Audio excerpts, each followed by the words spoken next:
Hello, I am Arion. This is Book Zealots, and I had an idea because some people have told me that closed caption doesn't quite know what to do with the words Book Zealots. That's probably my fault, but maybe not completely because I speak quickly and AI can't keep up. Closed caption can't keep up.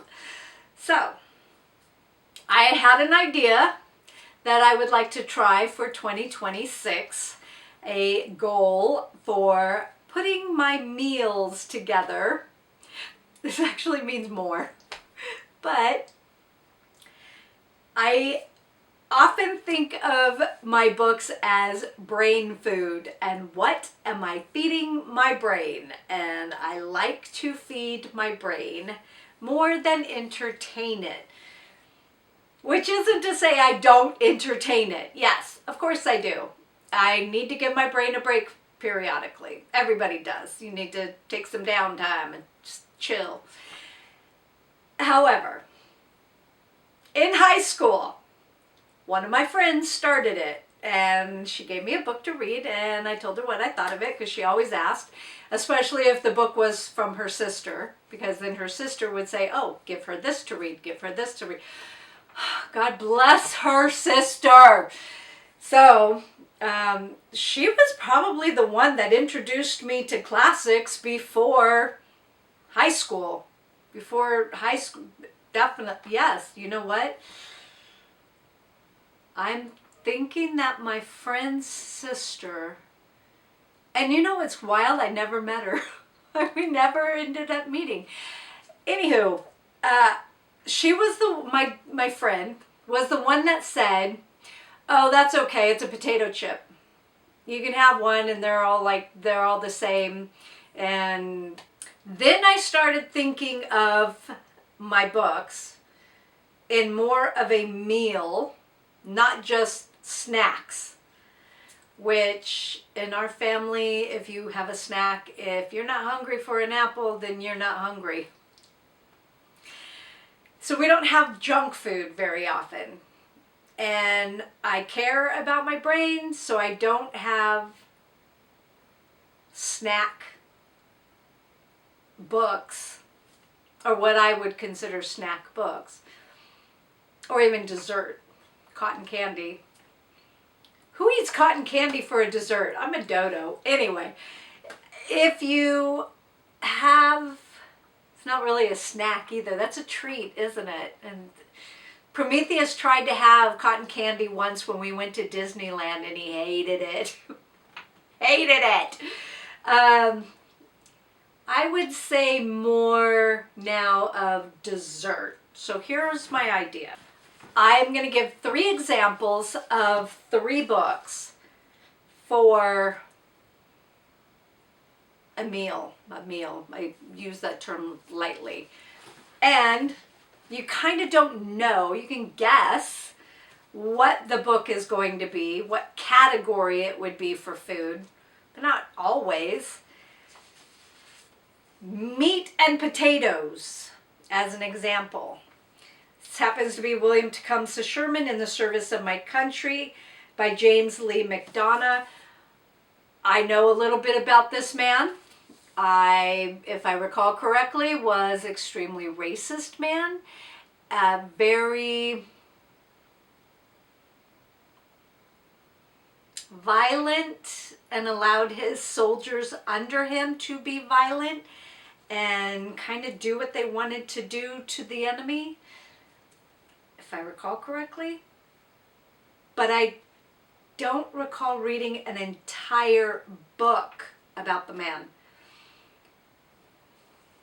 This would be meat and potatoes to me. Or meat. This is like straight up, half a cow. Right here.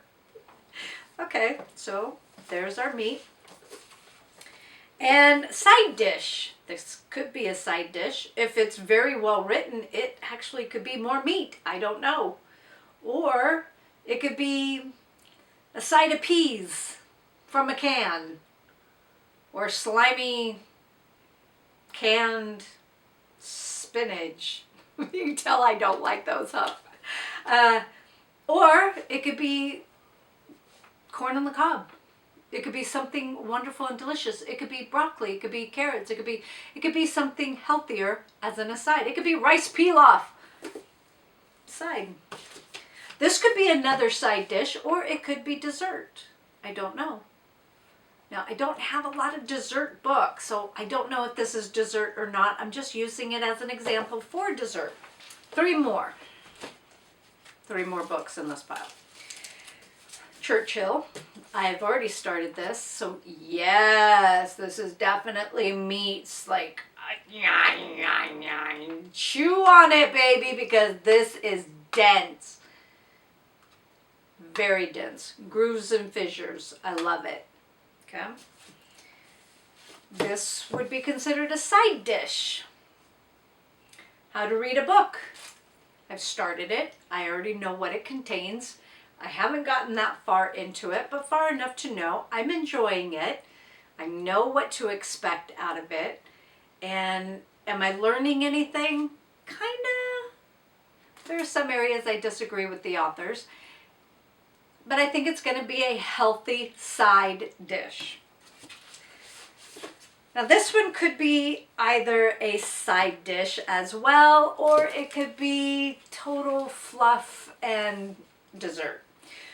While the City Slept by Eli Sanders. I don't know. If you've read this book, let me know what you think. Which category would it go in? I'm hoping it's a side dish, but even if it turned out to be a dessert, it could be a creme brulee instead of Jell-O. See what I'm saying? It could be very delicious, or it could be a failure, a flop. Okay. One more. This is my last example. I have Mark Twain. I'm assuming that this is going to be very dense. 2 reasons. The author and the size, the heft of this. I'm assuming this is going to be meat. And it will be slow going because we're on churn now. This can either be a side dish or more meat. I'm not sure. Carnivore diet much? This too can be a side dish or more meat. And I won't know until I'm reading them. Anyway, those are my examples, and I'm really excited because I think of books like this anyway. And you probably already know that I love reading to learn more. If you like this idea or think it's stupid, I don't care. Leave a message. Let me know if you think it's stupid. I'm cool with it. But if you think it's neat too, let me know. And if you've read these books, which category you would put them in, or what you're currently reading, what categories you would put them in. And have you ever thought of books like this? Because it is brain food, right? I mean, we're reading. Well, if you're reading Cotton Candy, then you are passively reading. But if you're reading nonfiction, then you're making your brain activate. And so I'm curious to know, do you think of books like that? Or am I just bonkers? And I'm okay with that too. Talk to you in the comments section. Love you guys. Bye.